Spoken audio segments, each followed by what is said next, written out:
জানেন কি? অতিতরলতা অর্থাৎ সুপারফ্লুইডিটি প্রথম কখন সংজ্ঞায়িত করা হয়েছিল?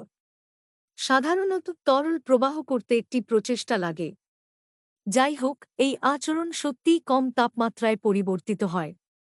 ১৯৩৭ সালে রাশিয়ান পদার্থবিজ্ঞানী পিয়েট্রো ক্যাপেৎসা আবিষ্কার করেন যে -২৭১ ডিগ্রি সেলসিয়াসের নিচে তরল হিলিয়াম তার প্রবাহের প্রতিরোধ ক্ষমতা হারায়। এটি এমনকি অদ্ভুত অভ্যাসগুলি প্রদর্শন করে, যেমন একটি পাতলা ফিল্মে পরিণত হওয়া এবং এর পাত্রের দেয়ালে আরোহণ করা।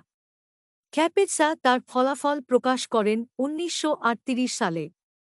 কানাডিয়ান পদার্থবিদ জন অ্যালেন, যিনি এটি স্বাধীনভাবে আবিষ্কার করেছিলেন, একই বছর তার ফলাফলও প্রকাশ করেছিলেন।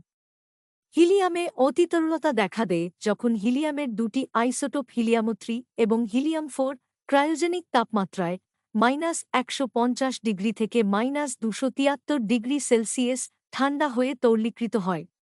তরল হিলিয়াম-৪ এ হিলিয়াম-৩ এর তুলনায় অনেক বেশি তাপমাত্রায় অতিতরলতা দেখা যায়। জ্যোতির্পদার্থবিদ্যায় অতিতরলতার অনেক প্রযোগ রয়েছে।